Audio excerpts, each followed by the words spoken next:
We are all here. Board Member Quirk, if you want to get started. Okay, I would like to call to order the NCTD Marketing, Service Planning, and Business Development Committee meeting for April 5th, 2021.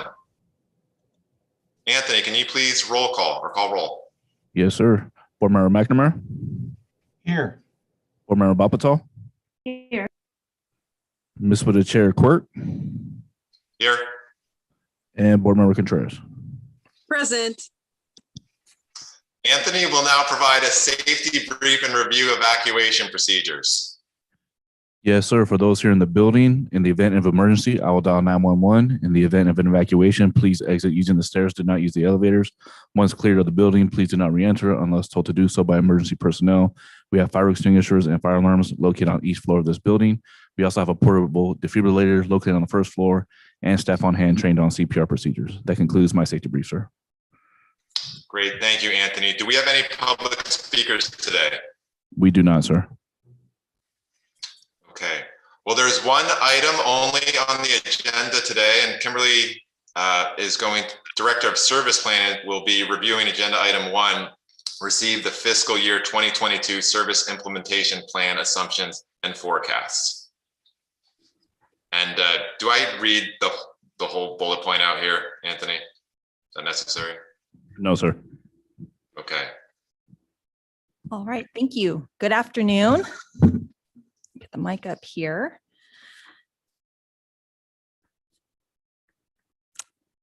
My clicker's not working. There we go. Are you clicking for me, Anthony? Okay. Thank you. Good afternoon. NCTD develops the service implementation plan, which is the 10-year service plan and ridership forecast for inclusion in NCTD's annual operating budget and for submittal to SANDAG for inclusion in the short-range transit plan for the region. In this presentation, I'll walk you through the 4 sections outlined here.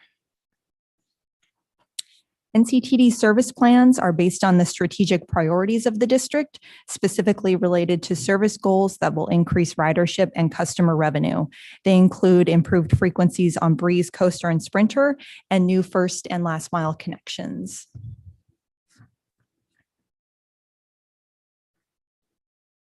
Next slide, there we go. NCTD is advancing studies that will provide capital and operating plans to support increased service frequencies. Many of these you've heard about during previous board meetings. Okay, to review what happened when the COVID-19 pandemic began last March, NCTD's ridership declined significantly as the stay-at-home order closed schools and non-essential businesses, and many employees began working remotely. This graph shows actual ridership between July 2019 and January 2021, and you can see the big drop in ridership when the pandemic began.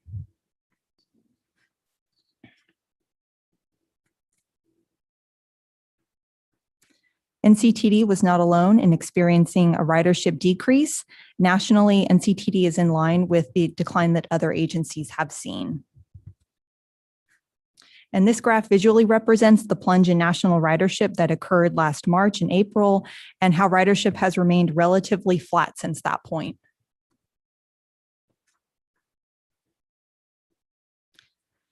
Now that the pandemic restrictions are easing, NCTD is preparing for growth coming out of the pandemic. The board approved the resumption of 4 midday weekday coaster trips, which started today, and staff are planning to return full coaster service levels in early summer. Staff are also advancing a procurement for a microtransit software as a service provider with pilot zones in San Marcos and Carlsbad that will go live this year. And finally, staff are exploring the transition of flex routes 392 and 395, which operate on Camp Pendleton, to an alternative service model that is more cost-effective for the district.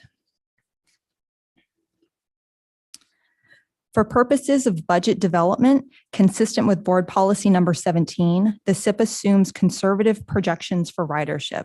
We are essentially projecting that ridership will remain flat in the next fiscal year, with increases from schools and special events once those return.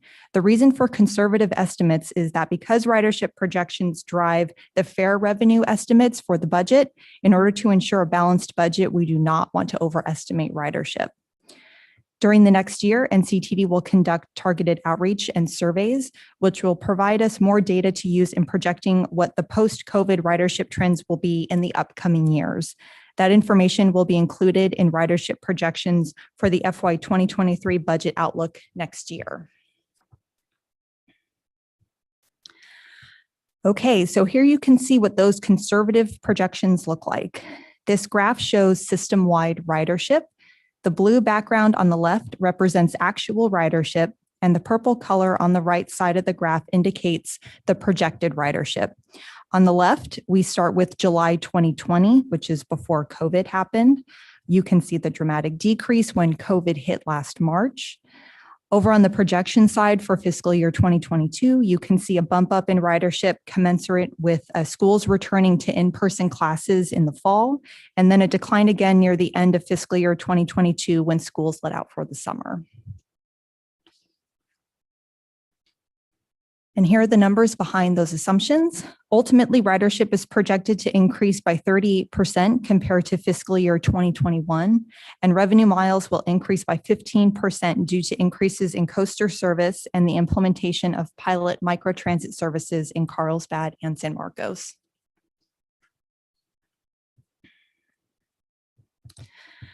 In the next part of the presentation, we'll dive into the assumptions for each mode, which combined total up to the system-wide projections that we just looked at.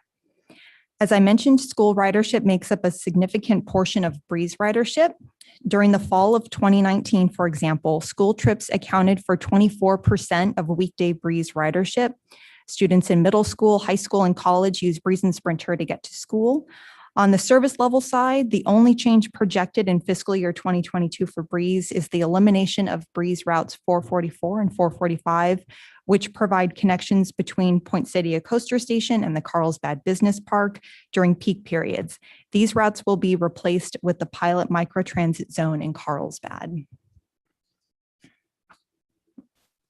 Go back one, there we go. So visually, here is what we were projecting for Breeze ridership.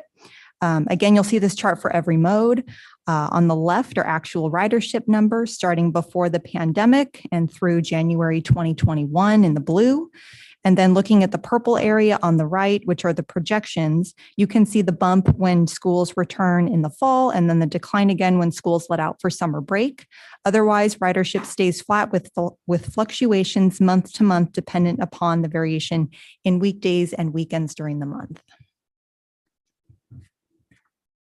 And here are the numbers behind the assumptions that I just went through.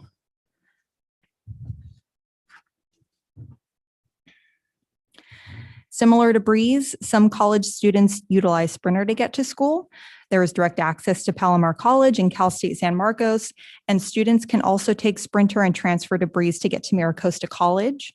Before COVID, about a quarter of weekday ridership during the school year was attributed to school ridership. For service levels, there are no proposed changes to Sprinter service in the next year. And the ridership trends for Sprinter are similar to Breeze. We are projecting ridership to bump up when schools go back in session in fall of 2021 and then drop back down when schools let out for summer, but remain relatively flat otherwise. And here are the numbers behind the assumptions. Again, no projected changes to service levels for Sprinter. Unlike Breeze and Sprinter ridership that peaks during the school year and has a significant amount of student ridership, Coaster serves a different primary market of commuters who work in jobs in Sereno Valley and downtown San Diego. Looking back at trends before the pandemic, Coaster ridership always increases during the summer months when NCTD offers more Friday night and weekend trips to serve leisure activities and special events such as Padres baseball games. The portion of ridership attributed to that kind of travel market is approximately 20% of riders. NCTD resumed 4 midday weekday trips starting today and will restore full service levels no later than October 2021, but as early as this summer. This slide illustrates the number of trips when we talk about pre-COVID service levels and growth beyond that. In the SIP, we are budgeting for expansion of coaster service as early as October 2021. This slide provides a description of how the ridership forecasts for Coaster were calculated.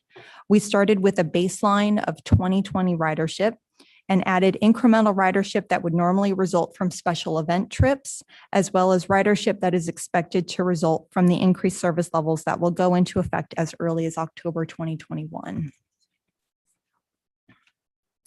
So here's how it looks. Obviously very conservative because the impact from COVID has been so significant on coaster ridership, and that is the baseline for ridership for fiscal year 2022.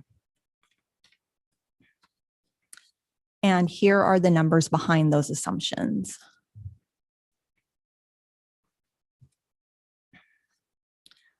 Unlike the other modes, lift service levels are dictated by ridership.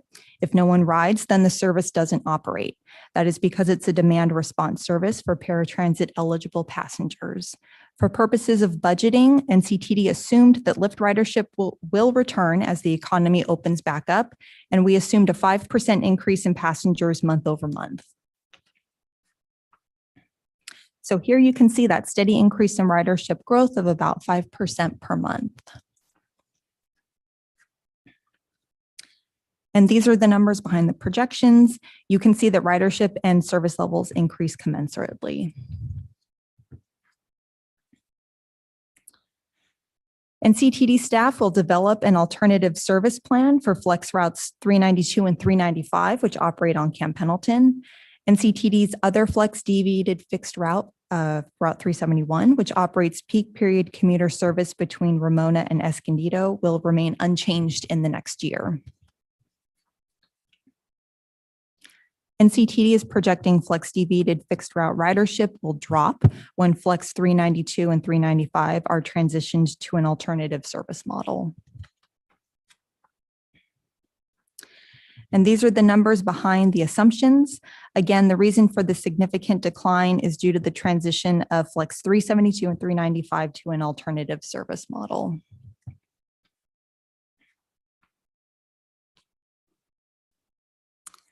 At the January 2021 regular board meeting, the board approved the elimination of Flex Route 372 in October 2021. And as early as October 2021, NCTD intends to implement pilot microtransit services in Carlsbad and San Marcos. And these are the ridership projections for the Carlsbad and San Marcos microtransit zones. Again, you see a significant increase with the implementation of the pilot microtransit zones in Carlsbad and San Marcos. Okay, so now I'll provide a little bit more detail about NCTD's 10-year service plans.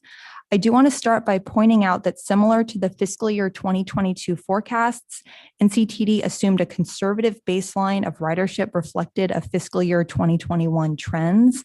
And as I mentioned earlier in the presentation, in the next year, NCTD will be conducting significant surveys, market research, and analysis that will allow the district to actually forecast the post-COVID environment. In the next 10 years, NCTD has plans to increase frequencies on Breeze, Coaster, and Sprinter and replace some local Breeze fixed route service with microtransit. Specifically for Breeze, NCTD will conduct this Breeze speed and reliability study, which will identify capital and operational improvements that will improve service reliability. NCTD also plans to increase service frequencies on the core Breeze routes. For Coaster, NCTD intends to increase frequencies to provide more midday, night, and weekend service availability. NCTD has received funding to construct a new station at the convention center, which will provide better access to leisure activities and special events in downtown San Diego. And NCTD is seeking funding for a new platform at the San Diego Fairgrounds that could provide passengers direct access to events held there.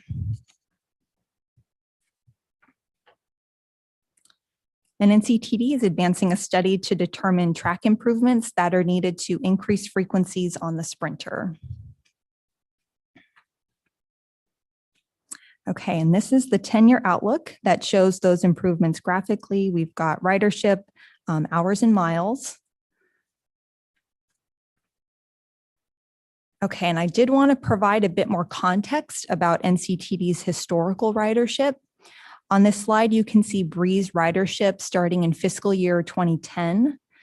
It did peak in about fiscal year 2014 and then declined. And I do want to point out that before COVID hit, the decline was actually flattening out, but then COVID hit and it decreased dramatically, as you can see. And as I've mentioned throughout the presentation, the projections going forward are not goals. They are really a continuation of where we are at right now, because we don't yet have enough information to project how ridership will recover. Once NCTD receives more information next year, we will be able to provide projections that are based on market analysis and trends. And here's the same timeframe for Sprinter. Similar to Breeze, ridership peaked in fiscal year 2015 and was followed by a small decline through fiscal year 18 when ridership actually was stabilizing. Then COVID hit and the decrease happened. Similar to Breeze, NCTD projects that ridership will remain at fiscal year 2021 baseline levels, with an increase in fiscal year 2027 when Sprinter frequencies are projected to increase pending the completion of capacity enhancing projects. And this is Coaster, which again follows the same trend seen in Breeze and Sprinter, where ridership peaked about fiscal year 2015 and started to decline, but then flattened out before COVID hit. And like I mentioned earlier, NCTD does not have information to project how Coaster ridership will recover and grow after the pandemic. So we have projected the baseline continue for the 10-year period. Okay, the final slide. So as I've mentioned throughout the presentation, the ridership forecasts presented today are not a result of a model. They are a continuation of the ridership NCTD saw during the first 7 months of fiscal year 2021, with incremental increases related to school and special event trips returning next year. This is consistent with board policy, which dictates that NCTD shall budget revenues and expenses conservatively. NCTD is advancing studies to refine microtransit service plans and Coaster increase service frequencies, and Sandag's regional transportation plan does include funding for increased Breeze frequencies in the upcoming years. And as a final point, NCTD is undertaking an unprecedented analysis of market trends and conditions that will be used to develop forecasts in collaboration with Sandag. And this will allow NCTD to understand post-COVID trends and the impacts of emerging technologies and align our planned service improvements with that information. And that concludes my presentation, and I'd be happy to take any questions.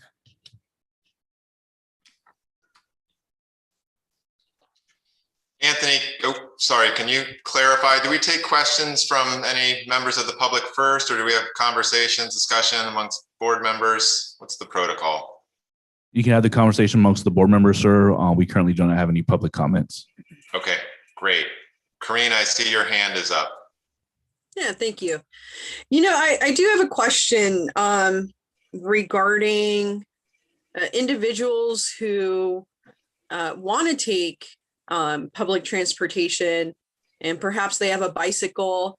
I've heard from a lot of constituents that some of the issues that they run into is that they don't have sometimes they don't have enough bike storage, right, on the Breeze. Is there anything that's going to address perhaps people that are starting to utilize bicycles and e-bikes a little bit more, but still want to utilize the Breeze or another form of transportation, public transportation? Has that come up at all? Yes, that does come up over and over again. Unfortunately, with the Breeze, we're really constrained to the bike rack that we have on the front of the buses, which has room for 3 bikes on the new buses that we're getting, which is the max. Unfortunately, e-bikes aren't allowed on those bike racks. So that makes things a little bit more challenging. We've had discussions in the past about Sprinter and providing additional bike lockers for folks who wanted to bike on Sprinter or on Coaster. And we've been working and coordinating with Sandag on providing additional capacity for those, but that is something that's ongoing, and we are trying to provide better access for folks to use bikes and take transit. Sure. And with the e-bikes, is it because they're too heavy or some other issue when it comes to the breeze? I believe it's the battery pack, actually. Okay. Like a fire hazard? Yeah. Okay. All right. Well, thank you. I was just kind of curious about that. Okay, I have several questions, but Priya or Paul, I don't see any question. So Kimberly, thank you for the presentation. I really appreciate some of the added information that you provided there. And I understand that this isn't a modeled projection.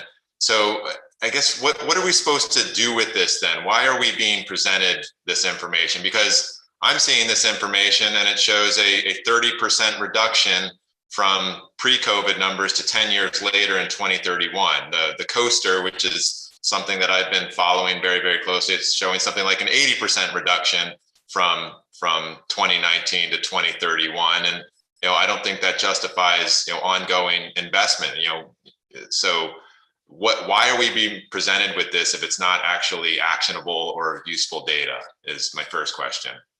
Sure. And that's a great question.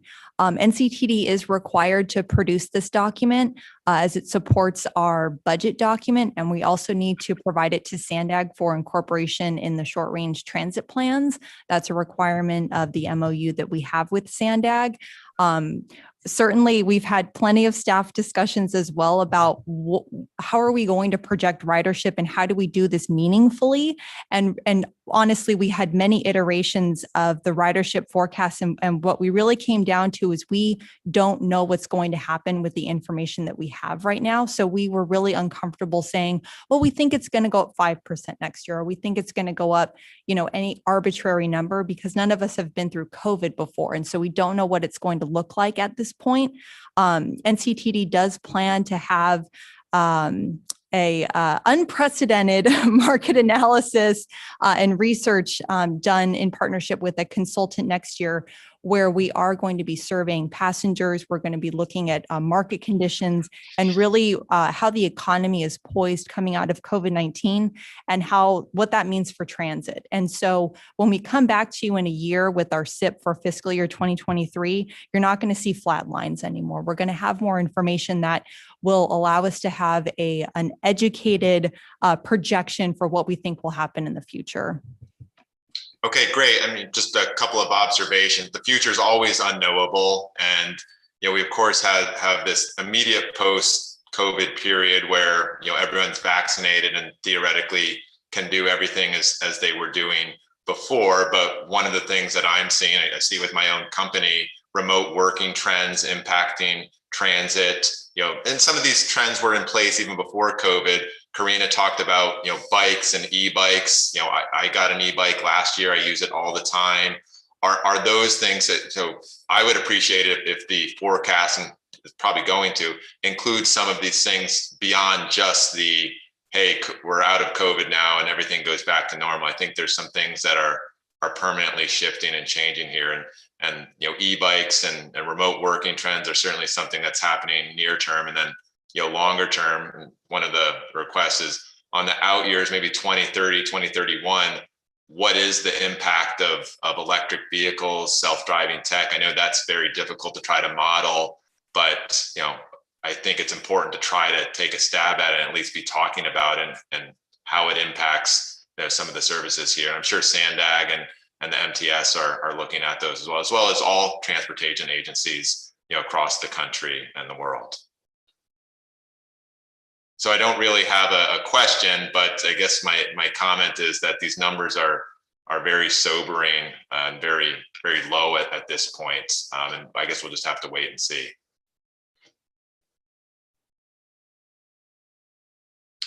That's all I have. Again, I'll ask Anthony if there are any further questions or if anyone from the public is registering a question. But other than that, I think we're done. Or Kimberly, are there any other final comments? No, nothing from us. Thank you. Okay, I will give an opportunity to any of the members. Any questions or comments? Okay, then my understanding is that Karina, yes. I just want to say that just following up real quick on the e-bikes, I really do think that we need to figure out a way to incorporate the fact that more and more people are going to be utilizing e-bikes for that first and last mile. So what we don't want to do is have people discouraged from mixing, right, their e-bike transportation with some of the public transportation that we provide, whether it's the Breeze, Sprinter, Coaster. So I really do think that we need to be forward looking and figure out a way where we can have these two different modes of transportation really work better with one another and have that compatibility. So I just want to offer that as a final comment, but I really appreciate all the information and the effort that goes into putting these reports together and presenting them to us. But as you can see, we have a lot of questions because like, Chair Quirk said, the future is continuously unknowable. But what we do know is that we do see a lot of individuals shifting to different types of transportation, and we just want to make sure that we are working in collaboration with these emerging technologies, and the fact that more people are able to access e-bikes. It just makes it really, really concerning for me that we are not incorporating that trend with our public transit projections for the future. And, I just want to say that one more time, like, let's figure out a way where we can make these different modes of transportation more compatible with one another. Thank you. Hey, thanks, Karina. And this is Matt chiming in a little bit.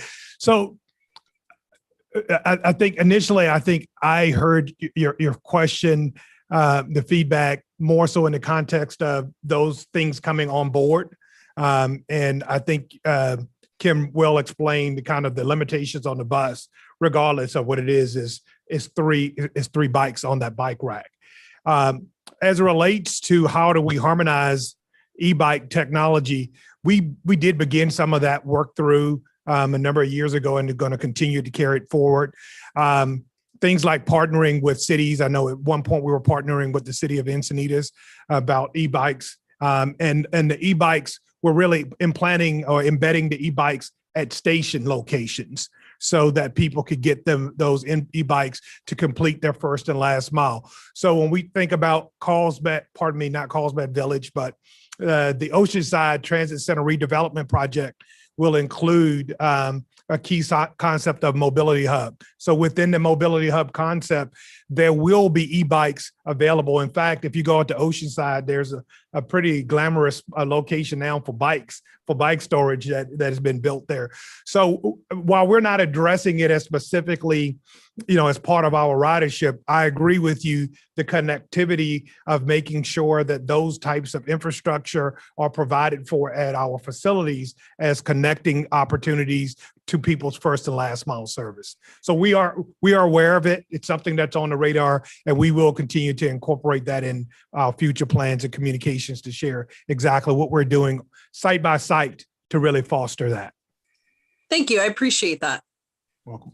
Great. Kim, I actually just have one more clarification question. You said you're going to do this unprecedented study to try and get some more details. So what's the timing for that? Did you say, was it May next year? So this is Matt. Hey, so we are in the process of working through the procurement process, but we also are wanting to make sure that the timing of it begins. So we've given the 12 to 24 months timeline. The big piece is all of the unknowns and our ability to survey and gather information.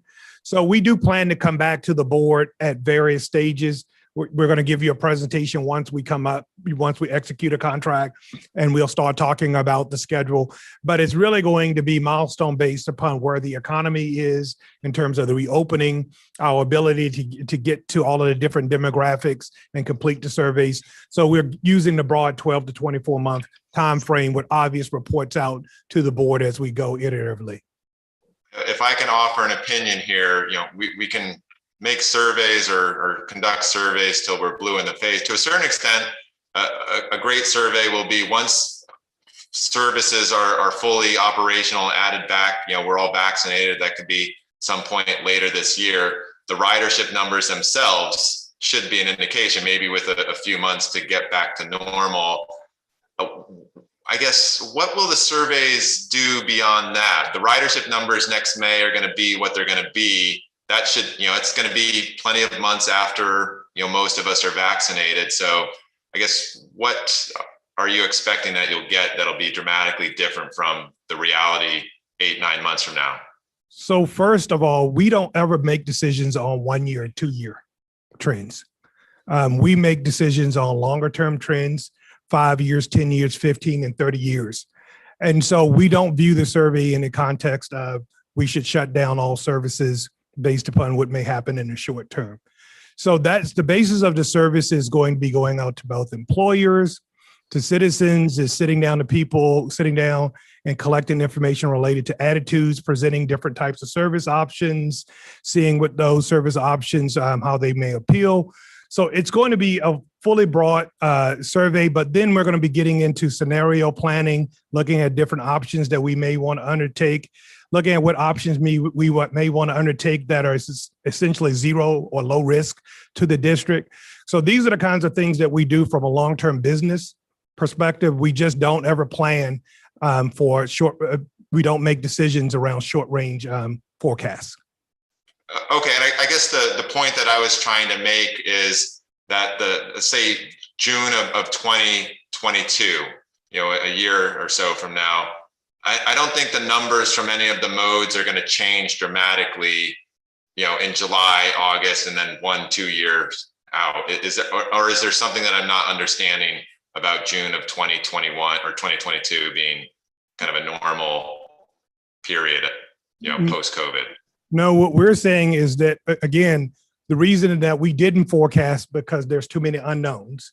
And one of the key unknowns is, will we have a fourth wave of COVID-19? When will the government say everything is reopened? No one knows that. And so what we're saying is that we are not smart enough to guess that. And from our point of view, facts on the ground was kind of drive when it's a good time to go out and get information. And then we'll determine the horizons that we need to continuously collect information.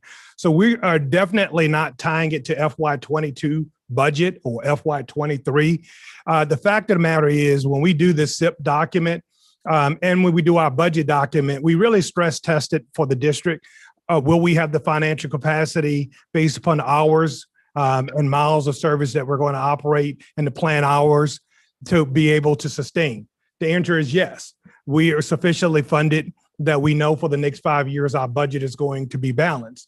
Now our focus is turning strictly into the board has set across a mandate of improved services, and we're going to go about that process of acquiring funding for additional services and actually working really hard to understand the market. One of the key pieces that Kim touched upon a little bit here that we're going to discuss a lot more at the April meeting are some of the key services. We talked a little bit at the last meeting about the speed and improvement study for the Breeze service, and we're in the process of trying to procure mobility as a service provider for our microtransit and other programs. All of those things are going to be significantly transformational to the district. But we are wanting to make sure, rather than just doing this thing, that we engage the market and we have a lot more market information to allow us to make sure that we're offering the right types of services. So FY22, there's nothing magical. We're not presenting it as magical whatsoever. We're saying that we're going to start this whole process of doing this analysis, and whatever time it takes us to complete that analysis, which really our pivot date is FY23, where we do have some new services that are planned to come online, that we are really focusing in on making sure that the launch of the new services in FY23 is the best thing that we could put forward for the public. And I guess I just want to push back because, I'm interested in getting numbers, right? It's important when I think about approving spending. I don't want to have to wait until 2023 to have an official projection. Let's assume that there's not a fourth wave. We're all vaccinated and all services are up and running, 8-9 months from now.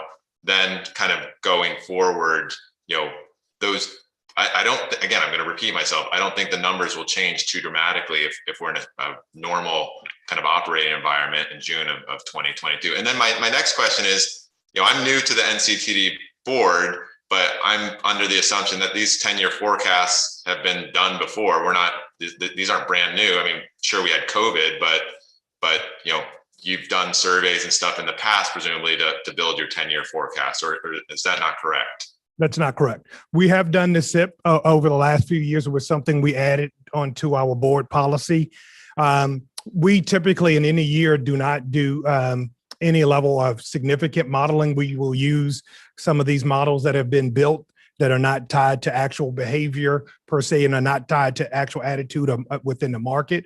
So we traditionally don't do that. SANDAG, the regional planning agency, develops forecasts, and their forecasts are always longer range forecasts in terms of projected ridership based upon a variety of different assumptions. That's why when Kim used that word that made us smile, unprecedented, it is unprecedented for us because we're planning to come to the board and ask for significant funding to be able to do market analysis tied to all of these significant service planning analysis that we've undertaken, some of which are not yet completed. So that's where some of this is new. COVID-19 is totally different from, we've had different models.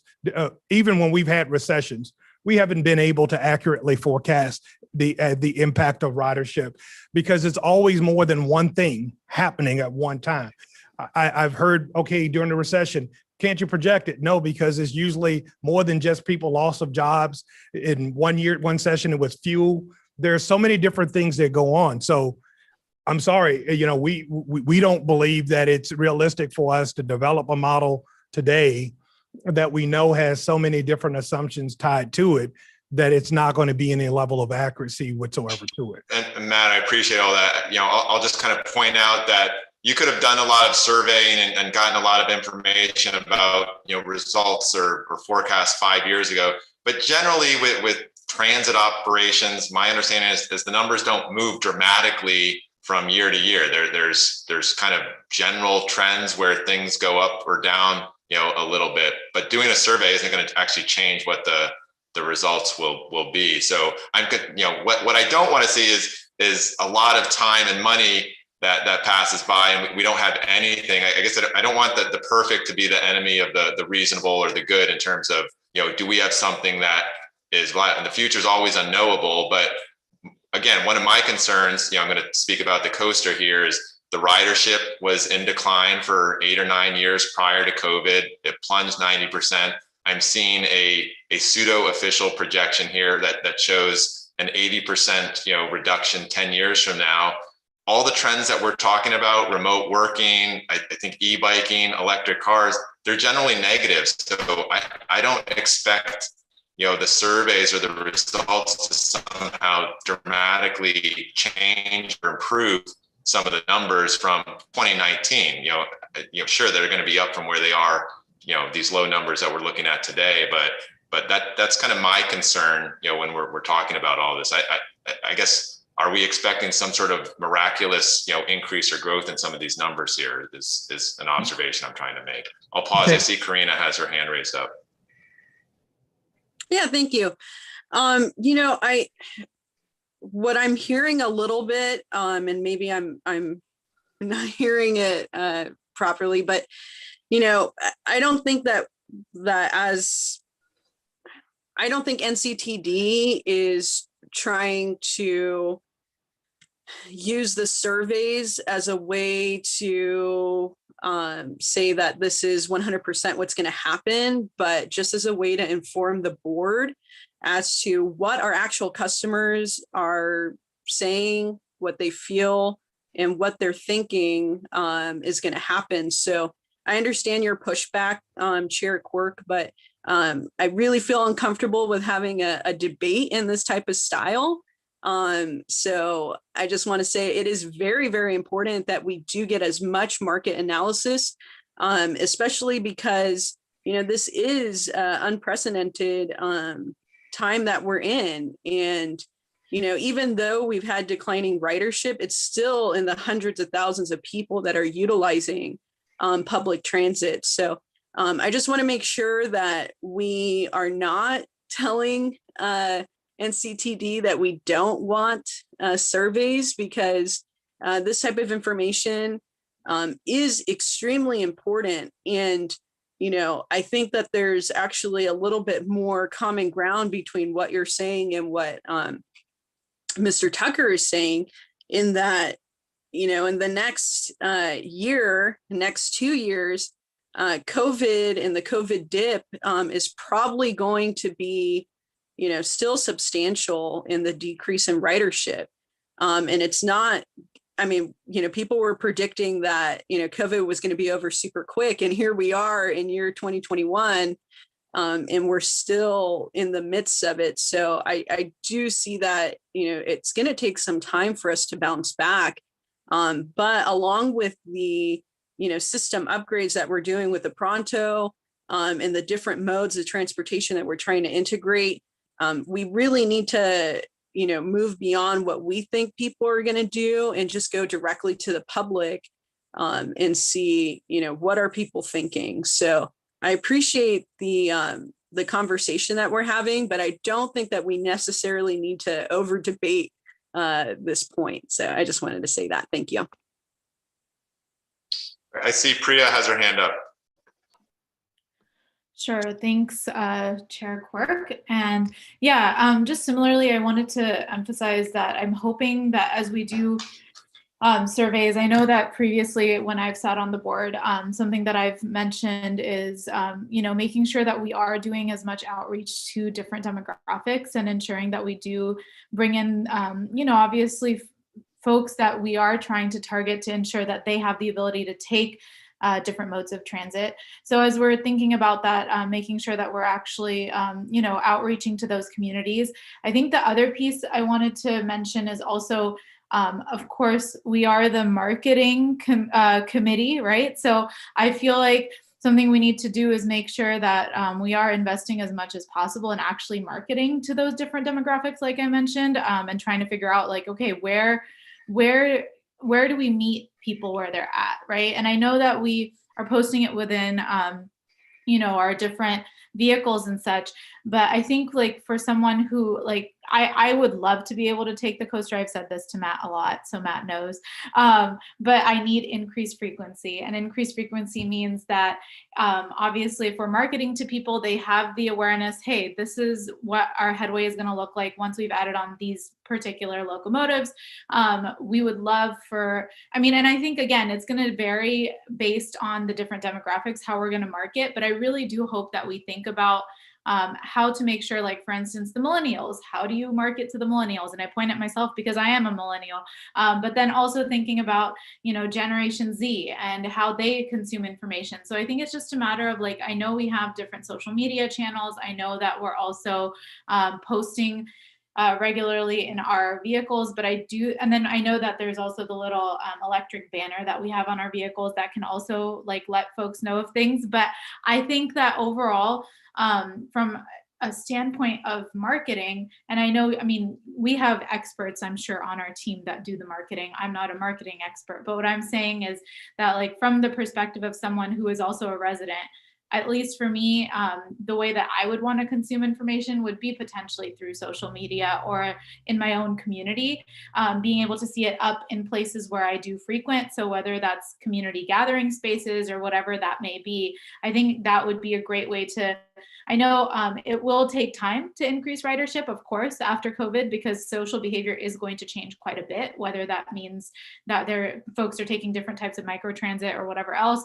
But I do think that social behavior can obviously be changed. That was my background's in public health, and that was my dissertation. So it's one of those things where I'm like, okay, I know that we can change it. It'll take time and it might take forever, but in terms of what we think is time. But honestly, over a course of a year, if we're able to market in a way that can actually increase ridership, I see it as a positive effect in terms of making sure that we are communicating and surveying our community. So I just wanted to make that point. And I'm happy to, Matt, whatever that may look like in terms of the committee, brainstorming ideas to do marketing, because I know we are the marketing committee. Happy to do that.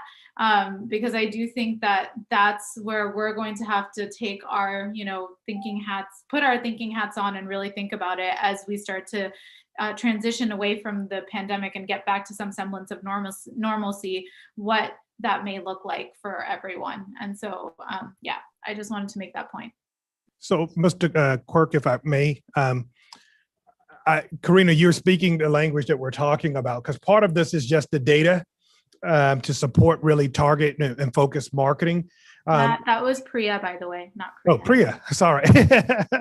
Priya, that's what we're really focused in on, is getting good data so that we can really develop strong marketing plans. The candid answer is, historically, we have not put a lot of money into marketing and outreach. And so we are now proposing significant amount of money into market research. And then we're going to be proposing a significant amount of money into marketing and communications. And so there's no disagreement whatsoever.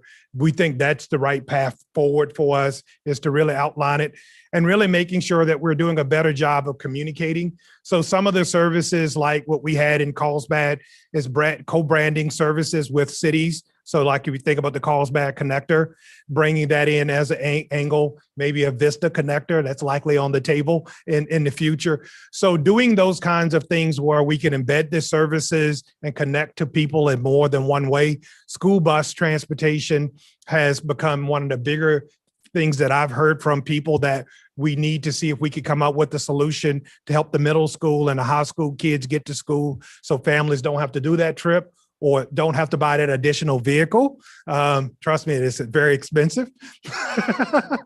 And so that's what we're really doing. And this is, for us, unprecedented, because we've never actually been in a position before. And this is kind of the thing about COVID, where we are now. We were just now reaching a milestone of making investments that we could start rolling out things for 2023. Now we have COVID-19, but I actually think in some respects, it's helping us to focus on things that we need to do even better than we were doing before, ranging from cleaning practices, security aboard the vehicles, information display, and going to those market niches that are going to be emerging that we haven't really captured in the past. So I just view it as a seminal time for us to take our time to think more like a private sector company trying to develop and grow a market share rather than rushing into speedy decisions. Let's take our time and get our information and then communicate about what our plans are.